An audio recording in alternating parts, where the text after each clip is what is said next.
Some say this gin is the essence of Italy, smooth as sailing a glamorous Italian speedboat along the Amalfi coastline. And some hardcore old-school gin fans may say that this gin has too much focus on the fruity and citrusy elements and too little on the juniper side of gin. I say, if you love a fun, fresh, summer-filled drink, the Italian Malfy Gin Rosa could very well be the gin for you. So let's check it out.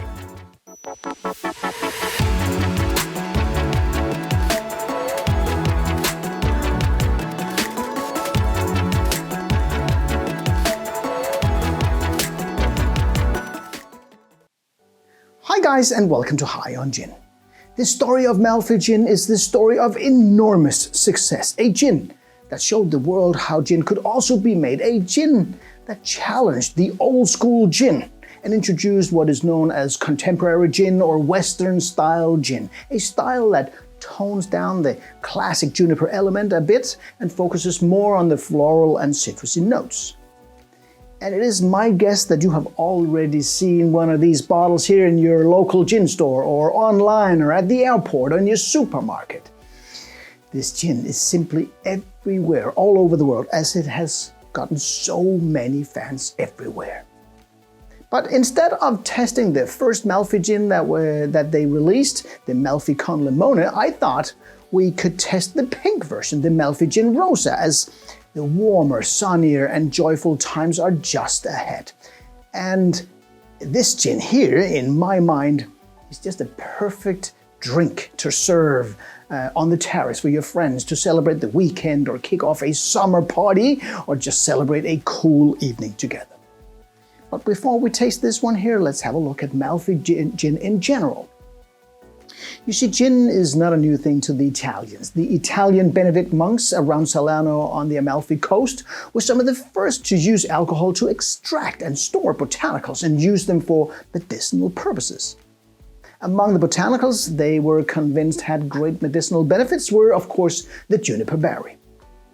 And in a collection of treatments compiled around the year 1050 AD called Compendium Selenita, we find a medicinal tonic wine infused with juniper berries.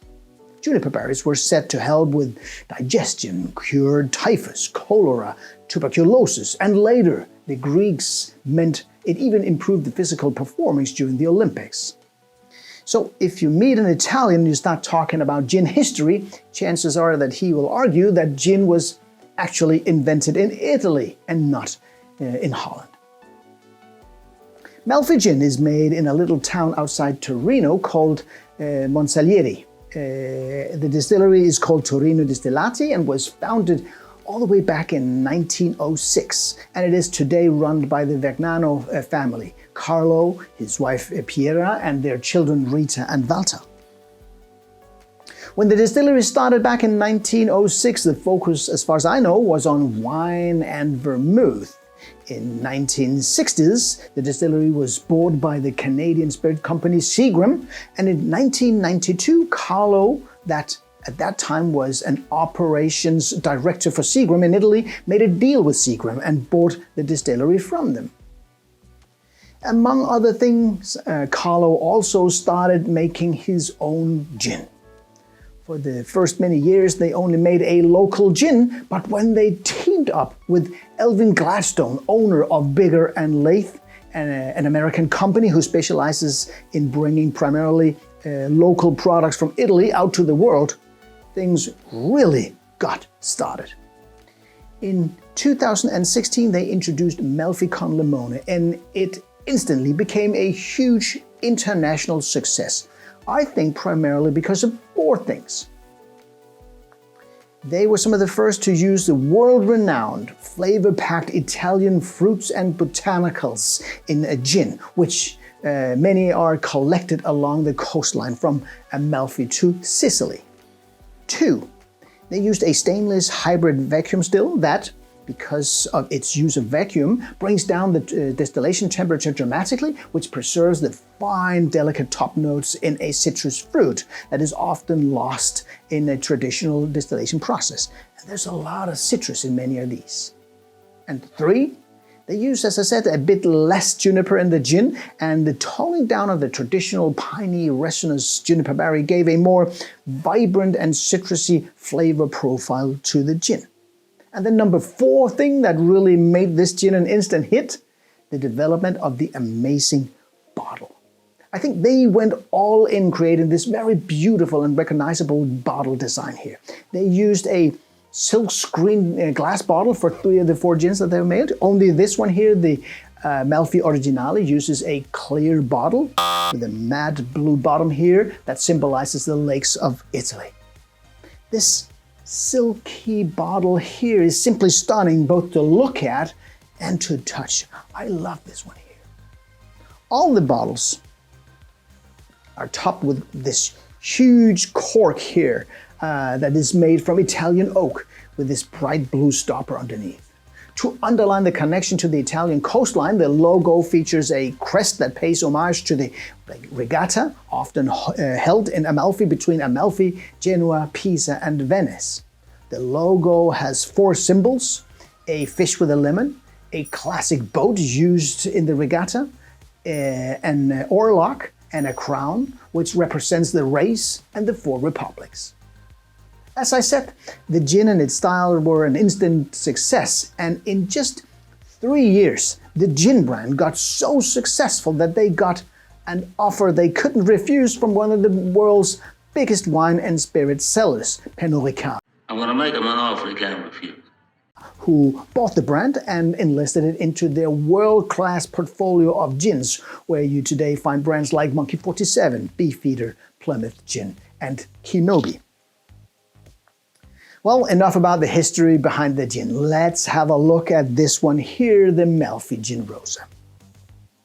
The gin is made with pink grapefruit from Sicily and some additional rhubarb to get a slightly dry and fresh gin with a twist. The climate and the sun and the volcanic soil make Sicily ideal for growing these flavor-packed pink grapefruits. Italian juniper and the grapefruit is macerating for about 36 hours before distilled under vacuum at lower temperatures for about 5 hours, along with 5 other botanicals, which are lemon peels from Italian lemons from both Amalfi and from Calabria, extra grapefruit peel, angelica, orris root, and coriander seed. And finally, when the distillation process is completed, a little bit of rhubarb distillate is added to the gin, which rounds off the taste and which helps to give the gin a little extra complexity. The result is a light pink gin that really explodes in freshness with a lot of these fantastic citrus notes. And let's be clear about one thing here. This gin here, well, I never think it was made for being enjoyed neat, but made to be mixed with a tonic or used in a cocktail. But to understand the gin and the result of the process, I'm going to taste it neat anyway.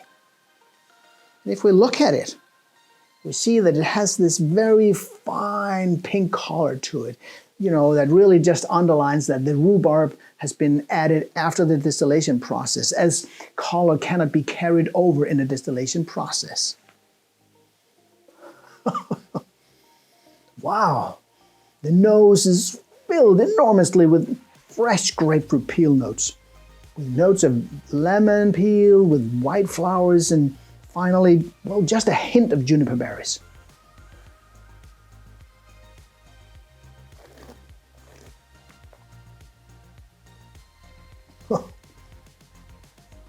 The taste is again packed with lots of grapefruit, lots and lots of grapefruit. This enormous amount of aromatic grapefruit is just so present. You get a light sweetness, but you also get this certain dryness and bitterness that really shows up after this sugar feel fades off. It also has this very interesting herbal thyme character to it, leading to a slightly bitter, well, you can call it palate cleansing finish that really stays in your mouth for a very long time. As I said, I don't think this gin was ever made to be had neat. I think this one here is made to make a fresh and vibrant gin and tonic. And I love to pair this gin here with a Mediterranean tonic from Fever Tree, but note that since the gin is so packed with flavors, the right balance between the amount of gin and the amount of tonic you use is very, very vital to get the right and the best gin and tonic. I use a little bit less gin here, as I think that you don't want your gin and tonic to be overly powered by the gin. So when you make this one, be a little bit more careful to get the right balance, you know. But if you get the right balance, this one is so good. And maybe as you can see here, I don't use a slice of grapefruit or a piece of grapefruit zest as a garnish in my gin and tonic. A slice of grapefruit will make it way too bitter, as there's so much bitterness in the pit. The pit is a white layer between the peel and the fruit. And you don't need more grapefruit taste from the zest in your gin and tonic. Instead, use edible flowers like this, pimp it up so it looks nice. That's always a good idea. And trust me, this gin and tonic here will make everybody happy at your garden party. You may even persuade the most hardcore gin fans if you sell it as a fun-filled summer drink. So guys, there you have it, a so-called Western-style gin with its focus on the citrusy notes more than the focus on the juniper notes. But a gin that has given gin so many new fans and that has shown that there is a gin for everyone. Thank you. Personally, I love it. I love having a gin that puts a huge smile on my face. I think I'll have this one here and then maybe make me a larger Malfy gin. Until next time.